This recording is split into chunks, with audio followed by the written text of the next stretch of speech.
Welcome to the Sparky Coach podcast. We are built by Sparkies for Sparkies. Our vision is clear: make money, build wealth, be kind. Our mission is deliberate. We help electrical, solar, and aircon business owners generate revenue, drive profits, and control their time. If you would like to hear more about our program, please reach out. I'll chuck the link in the show notes and enjoy the podcast. We always hope it's beneficial for your business. We hope it cuts through noise and helps you understand what's important and what's non-negotiable. Thanks so much for all your support so far. We appreciate you. We love you. Enjoy the podcast.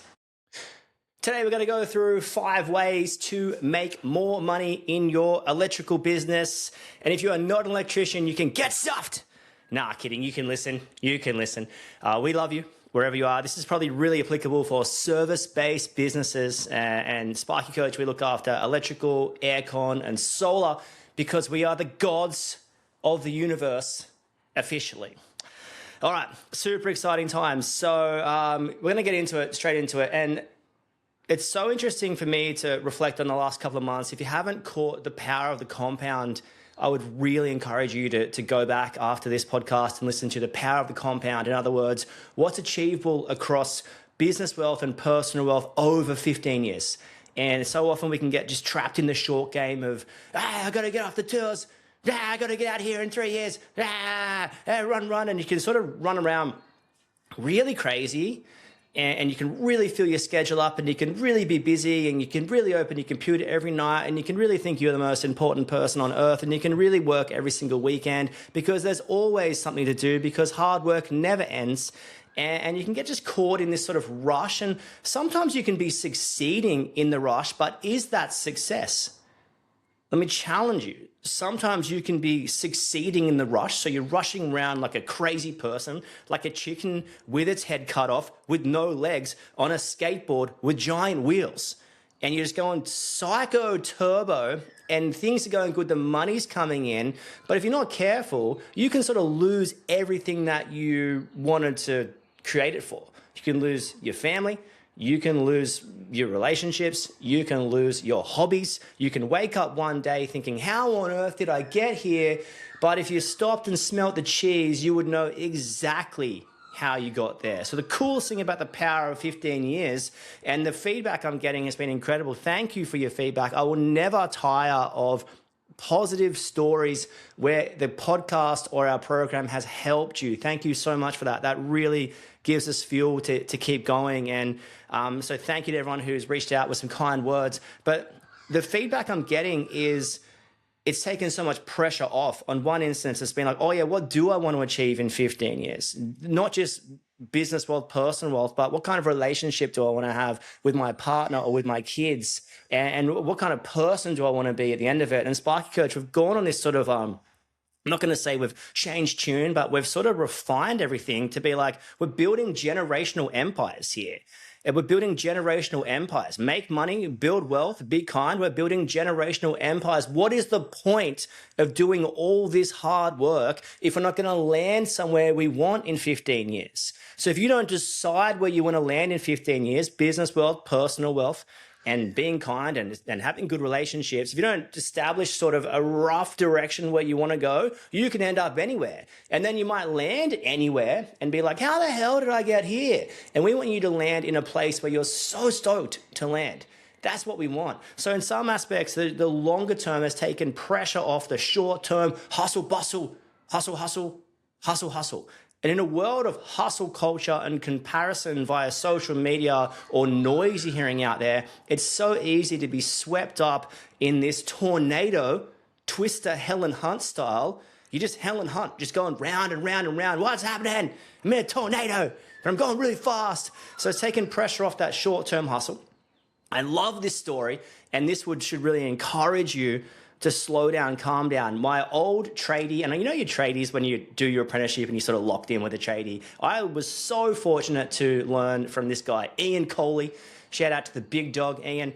I remember getting in a van with him every day. He was trying to explain how aircon works and solar works, and not solar at that point, sorry, aircon and electrical stuff works. And I was just this sort of rat bag 19-year-old just going, yep, CC, no English, no comprehende. And he was really kind, taught me a lot, taught me the value of hard work, taught me the value of excellence, taught me that everything matters. Those saddles have to be 500 mil apart. It's not 500 and 505 and 510, it's 500.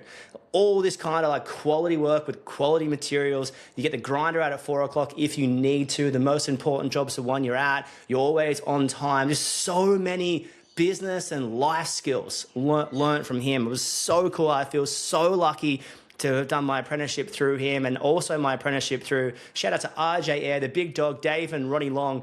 Love those guys. Have so much time for those guys. I know I could call Dave at any kind of the night. This is 20 years on, and he would answer and be like, what's happening? Do you need something? You were good. That's the kind of person he is. That's the kind of company they have created is absolutely incredible and should be looked at as a model of excellence, because they just do really cool work for really cool people. Lots of repeat clients. It's so cool. Remember Ian telling me this story? And who can relate to this?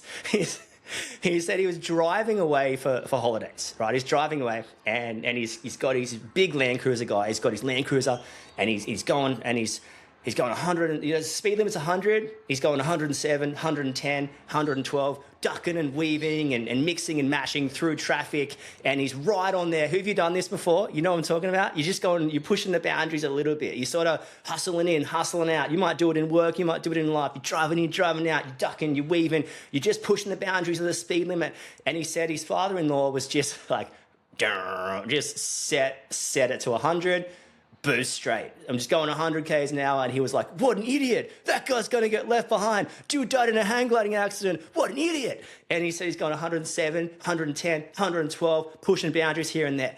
So he said after a couple of hours, he's like, I might need some fuel. Kids need a break. He pulls into this petrol station. Just filling up his diesel, right? Filling up his diesel. And he's there, he's chugging. He's almost to the end of filling his petrol. He looks back on the main road. This is like, what? Who does he see on the road? Who does he see drive past? His father-in-law. 5 minutes down, 5 minutes later, just chugging along.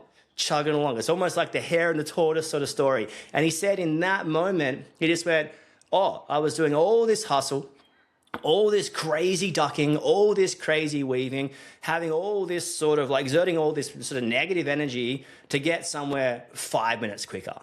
And I think sometimes in your electrical business or service-based business, you can get caught in a mode of hustle, and you're going crazy, and you're going turbo, and you're going psycho, and you might just get somewhere slightly earlier. Or worst case, you don't get there at all because there's been some kind of crazy accident. So be really careful out there. There's all the hustling, there's all the cold calling, there's all this stuff. Is it really going to land you in a really healthy spot? Like, I'm not against cold calling, but I kind of am. Anyway, sometimes you got to slow down to speed up. All right, so think in the long term. We're thinking, where do we want to be in 15 years? And that takes pressure off our immediate situation because it's not a sprint, it's a marathon. Also, if we want to be somewhere in 15 years, 20 years, 10 years, it also puts a bit of pressure on our current situation. Oh, cool, if I want to be there, here's the kind of seeds I need to be sowing personally. If I want to have a healthy relationship in 15 years' time, I might have to consider family holidays, date nights, not opening the computer every night, not working every single weekend. If I want to have a healthy relationship with my kids in 15, 20 years' time, if I want adult kids that still talk to me, one of the hallmarks of if you've done the right thing, the one thing that I look at in older people is like you have adult kids that still want to talk to you, that still want to hang out with you. I think that is one of the hallmarks of success. So coming into this, I'm like, well, what kind of seeds are you sowing? Are you at the park uninterrupted playing if you've got young kids? Are you at soccer practice, footy practice? Are you watching Origin together? Or are you going out somewhere with your mates? Just like kind of, I'm not saying don't go out with your mates. I'm not saying, just saying, are you present? Are you present and are you sort of partnering with people for the long term? The kind of seeds you're sowing for your clients. We want to find clients and find staff. We want to treat them well. We want to retain staff and clients for the long term. So the kind of seeds you sow now matter for the future. This is why you can't fly off the handle on things, because you've got one hand on the 15-year plan and one hand on the moment, which is being present, which is right now. And the moment being present right now, what you do right now matters. So some stuff matters in 15 years, some stuff doesn't matter in 15 years. So I would encourage you, mate, the biggest reflection I have over the past few months, and we've changed our whole Sparky Coach program. I have been in the lab with a pen and the pad, Dr. Dre style. If you know, you know. Forgot about Dre. I've been in the lab with a pen and a pad, just developing this app, which will come out in July 1, which I've never, ever been so proud of something that we've created on a work front. It's got your 15-year plan. It's got your compound calculator. It's got the 7 steps to a healthy business and a healthy life. So we'd land somewhere in 15 years with business wealth, with personal wealth, and with our integrity still intact. It's so huge, being able to give back throughout the process, because life has to be bigger than I made some money. You want to make some money? Yeah. There's no point making money if you're not building any wealth. And there's no point building wealth if you lose everything that you actually care about. Let me say that again. Some of you guys are really good at making money. Some of you need to learn to make money. Some of you are really good at making money. That's cool. There's no point doing that if you're not stacking up some wealth into the future. You're not protecting yourself personally in 20 years' time, 30 years' time, 15 years' time, building that asset base. And there's no point making money and building wealth if you're left in 15 or 20 years by yourself. And I just think, like, let's get some context here. Right? Let's get some context. Who do you want to be in 15 years? What kind of business do you want to run in 15 years or not run? What kind of personal wealth and assets do you want to have accumulated in 15 years? And it's just like, try and see that and get one hand on that. And now it puts pressure on what you do today. And it puts pressure on. It puts pressure on making money. It puts pressure on building wealth. And it puts pressure on being kind to yourself, to those around you that you care about. It's so huge. Never felt so confident in our 7-step pathway, and our app is called Dave, deliberately, so you can say, let me just check Dave. Let me just run that by Dave. Let me just check that with Dave. So I'm so stoked. And I think the app, what I've started to realize is Sparky Coach is an independent commission into Xero or MyOb if you're from 1955, but it's into your accounts management. It's an independent commission into your job management. It's an independent commission into your financial advice or financial advisory or financial advisors. And it's an independent commission into how your account's performing. We sit in the middle of all those things. I've never felt so comfortable with where we sit and why we sit. And I can't wait to show everyone the app when it comes out. 2 weeks. Psycho. Amazing. So, okay, one hand on the long game, one hand on the short game. You need to play the tension here. You are sowing seeds for the long term, but the long term needs you to sow some seeds now. So we're going to go through 5 ways to make more money in your electrical business. This is huge. Now, some of these are going to seem very simple, but most of us don't need more information. We just need more implementation. So most of this stuff that sounds simple, you're like, yeah, cool, yeah, see, whoa, yeah. If you're not doing it, you don't understand it. If you're not doing it, you don't understand it. So if you did understand it, you would do it. And one of the most common things I see is people coming into our program and they start filling out close a week and it's working. They start closing their weeks out. It's working. Oh my gosh, I saw that. I see that. This is good. That's good. Oh my gosh, I'm picking up so many things. And after a little bit of time, after a bit of ducking and weaving and slipping and sliding and speeding, going too fast, working too many hours, the non-negotiables start to strip back. And isn't it amazing how the things that strip back are normally the non-negotiable stuff? Things like invoicing slip back. Things like quoting slip back. Things like staff management and staff retention slip back. Things like client management and client retention slip back. Things like getting a net profit of 20 to 35%, things like paying yourself a market wage, things like that start to slip and you start being, oh, it's okay, that was just one bad month. Yeah, it's all cool. Yeah, I'm going to bet back on the track. It's all good, it's all good. Oh, yeah, a big couple of cracks here. Yeah, that's all good. And I want to encourage you, the 10 commandments we've developed, which you have to be doing every single, the ongoing maintenance of the business, the 10 commandments won't crack, they'll crumble. It's not going to break. All this stuff's not going to break. Your invoicing is just not going to stop on July 1. Your invoicing is going to slowly trickle out until blowout. Your quoting is going to slowly trickle out. All this stuff's going to crumble. The staff member's not going to leave because of one thing. They're going to leave over multiple things that have been crumbling over time. Your excellent clients, they're not going to leave over one mistake. People don't do that with long-term clients. They'll stick by you. These people are loyal, but they will leave. They will go somewhere else if it's slowly eroding over time. This thing that used to be excellent is now not so excellent. This service that used to be great is now not so great. These staff members that used to be incredible are now not so good. These invoices that used to be correct now suck. They're wrong. How many invoices can you stand that are wrong? How many before the client leaves? How many? How many times can you charge someone wrong before they up and out? For sure, you've got a couple of chances. For sure, you don't have that many chances. Crazy. Hand on the long game, hand on the short game. Step number 1, 5 ways to make more money in your electrical business. Weekly revenue exceeds weekly expenditure. Say that again. Weekly revenue exceeds weekly expenditure. Profit happens when revenue goes up and expenses go down. Profit happens when revenue exceeds expenditure. If you can simplify your business to suit this, and I can already feel the project guys, oh, we don't measure weeks, we measure months. Cool, cool, cool. I bet you do. I bet you do. I can already feel the people, like their energy coming in. It's like weekly. This thing is weekly. What you should be seeing if you're project heavy or monthly invoicing, you should be seeing low, like negative week, really positive week. So, but you need to see this in weeks. This is not a month. A month is great. A week is a lot better. A lot can happen in the month. If you're only closing every single month, think of the stuff that goes on. So what is it now? It is June 18th. So imagine asking yourself, where were you May 18?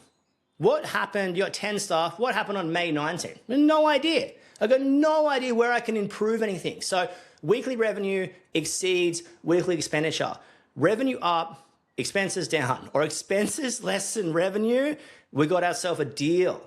All you are doing is buying labor and materials and selling at a profit. If you can simplify everything, all the clients, all the staff, all the phone calls, all the apps, everything, all you're trying to do is make revenue exceed expenditure every single week throughout 52 weeks. And I sat with, this guy listens to the pod, one of our members sat with last week and he was like, this is amazing. He's come out of something pretty average, I would say, and then we've just hit 3 60 grand net profit months in a row. Bang, bang, bang, like clockwork. Bang, bang, bang. I remember when they first came on board, I was like, you wait, we got this. It's going to happen. Bang, bang, bang.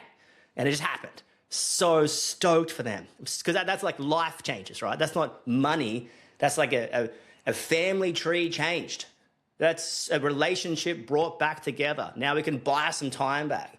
A dad spending more time with their kids, someone surfing more. This is the coolest thing in the whole land. So I remember it was 3 good months. 3 good months is all it took for him to say, oh, I might venture down this avenue as well now. I'm like, no, no, you won't. You'll do this for another 12 months and you'll bank 700 grand. And then we will talk about something else you want to do. Distraction will absolutely kill you. Distraction from close a week, distraction from weekly revenue exceeding weekly expenditure.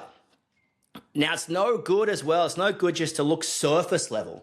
Oh, it cost me 20 and my revenue was 25. Like what? If you break the whole thing down, if you looked at your line items across the week, your major line items, right? Or let's say across the month, right? What have you got? You've got revenue. Right? So the money that came in. You've got cost of goods sold or cost of goods or cost of sales or whatever you want to call it, right? Which is billable labor and materials. So if you want, and then you're left with gross profit. So gross profit is essentially revenue less everything billable, cost of goods. That's it. So if your gross profit is good or bad, it will give you a very good indicator of what to work on. Now think of the levers that pull gross profit, like overarching. What happens in gross profit? Well, if revenue goes up and expenses stay the same, gross profit increases. If revenue goes up and gross profit goes down, and cost of goods goes down, then gross profit goes up. So that's it. So it's like, how do you get more revenue? How can you get more stuff coming in? It's things like quoting better, things like more hours, things like effective pricing and price books, things like that client costs me less to acquire. Things like repeat clients, they really just boost the revenue. They're coming up, right? They're coming up. So it's like, what ways can you get your revenue up every single week? Variations, progress claims, like just all this kind of stuff. Like we'll get into this later, but conversion rates. It's like, so many people are quoting and being like, oh, it should be right. That's cool. Yeah, I just sent it. It's 7 weeks late. It's 2 weeks late. I just sent it. I'm pretty sure it's in their inbox. This is psycho. These are people reaching out to you. People reaching out. Get back to them on time. Get the quote out on site or on time. Give them a call before you send it. Let them know how much it is. So when they open it, they're not looking straight to bottom right. Oh, it's 10 grand. That's 20 grand. No, you want to have a conversation. Hey, the quote's landed here. And you can call it whatever the hell you want. Oh, I don't call it quote, I call it proposal. I don't care. A relationship trumps all this stuff every day of the week. You got a quote, you got a proposal, you got something.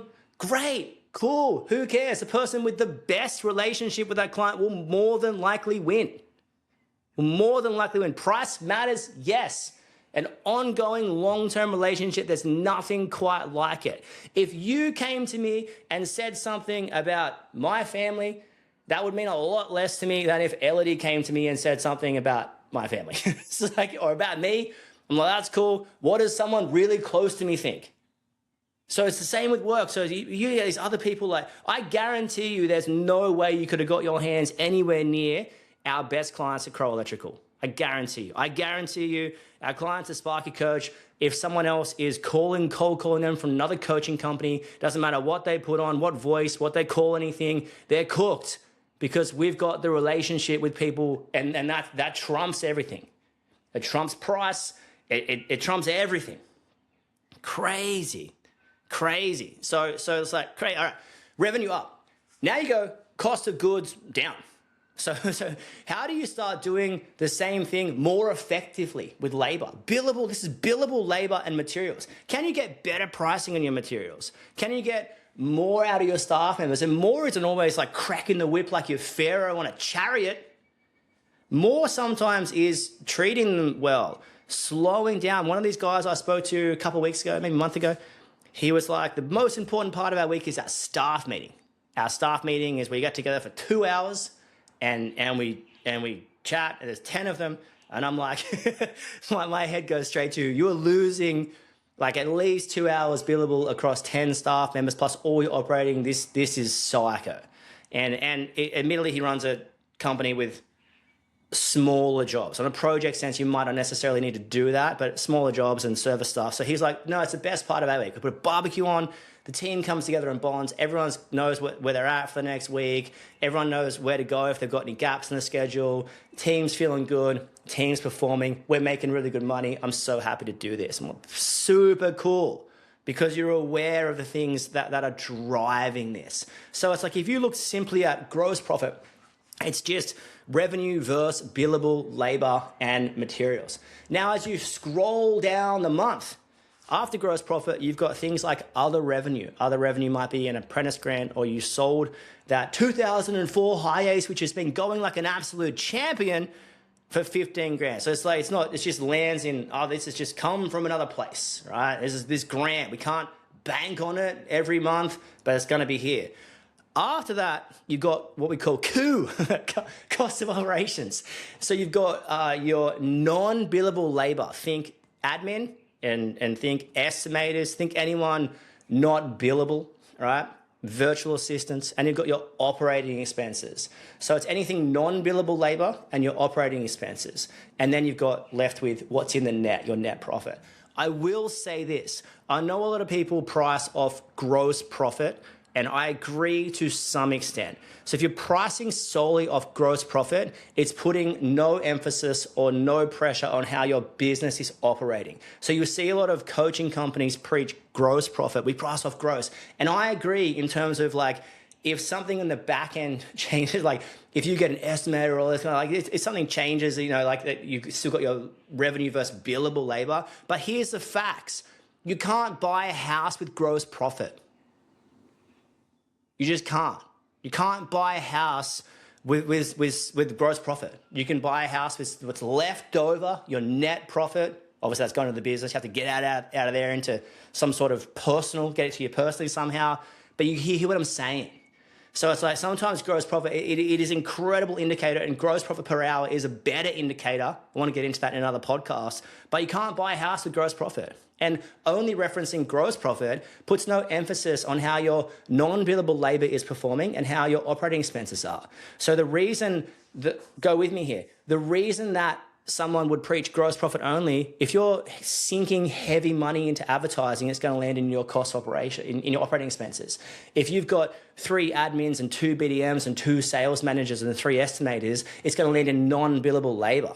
So your gross profit might look awesome, but if your business is too heavy in your cost operations, your non-billable labor and your operating expenses, you're going to be left with nothing or not much. And how long can you be left with nothing or not much or losing money before something must change? So gross profit is great and arguably the best indicator, but it's all about what you're left with at the end of the day. Yes, there's growth stages of the businesses. Yes, there's hiring and training. There's that in GP and NP, but weekly revenue must exceed weekly expenditure. Weekly revenue must exceed weekly expenditure. That's the simplest way that I can put it. Your revenue line must be more than your billable labor and materials, than your operating expenses, and then your non-billable labor and materials. Every single week, it must be more than that. You have to do that. Wow, I really thought we'd get somewhere through all 5 today. We're not going to do that. We'll get into that next time. But 5 ways to make more money in electrical businesses. Slow down. Calm down. Is your weekly revenue exceeding your weekly expenses? And you could twist my arm there to be like, is your monthly revenue exceeding your expenses? And on top of that, we want to pile this thing in. What do we want you to achieve at Sparky Coach? A market wage. So you would be in billable labor at your market if you're on-site, or non-billable if you're off-site. If you don't factor that in, you're only getting a portion of the picture. You would have heard me tell the story.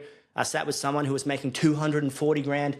They were a sole operator. Now, oh, this is because of my systems. This is because I've got a virtual assistant. This is because I have an AI bot built out. I'm like, yeah, cool. And the fact you're working 80 hours a week. That's why you're making this money. You're just working 2 full-time jobs, right? What does he say on Dodgeball? I built this gym with a bit of hard work. Nothing more than hard work and some elbow grease and a large inheritance from my father, right? So I built this, I'm making this money. Yeah, but I'm also working 2 full-time jobs. Cool, you make good money anywhere in that instance. So it's like, you just got to, we want you to achieve a market wage, what you could earn somewhere else, and a net profit of 20 to 35%. It's pretty simple. And how are you going to do that? Revenue should exceed all your expenses, and you should be paying yourself a market wage, and you're left with a net between 20 and 35%. I'll land the plane here because I want to land this, and I'll come back to the other 4. Now think about this. 20% of a higher number is a higher number. So anyone that's on the tools by themselves and you're ripping and tearing, and you're God's gift to the electrical industry, and you can rough in like a champ, and no one puts a PowerPoint on like you, and no one can fix a fault like you, and no one can find a fault like you, and no one can walk on a roof like you. That's cool. You can probably make 30 to 45% in your service stuff and all that kind of stuff. That's cool. And that's a smaller number though. It's pretty easy to make really good net profit across a smaller number. But if you were doing a revenue of 10 mil, 20 mil, 5 mil, and you're banking 20% net, there's some really, really healthy numbers. If you've got a revenue of 5 million and you're having a 20% net profit, that's $1 million plus your market wage. 10 million, 20% net profit, $2 million business profit plus your market wage and super. So 20%, you might be like, oh, I can achieve more than that. Great. It's awesome. I hope you do. I really hope you do. But 20 to 35 is our parameters. That's our train tracks. That's where you can operate between. Anything left side of that, too low, not good, not good, not good. Anything right side of that, incredible, but is it sustainable? Maybe. Great. If you're pushing north of 35% net across a large team, honestly, absolutely incredible. Keep doing it. Land on the plane there. 20% of a high number is a high number. Look after yourselves. Peace. That's a wrap on another episode of the Sparky Coach podcast. We hope you enjoyed it. It would mean a lot to us if you could like and subscribe on YouTube and Spotify and leave a comment if you think that pleases the electrical gods. And we hope this episode and all our episodes propel you in your trade God ordained destiny of making money, building wealth, and being kind. Thanks so much for all your support. See you guys soon.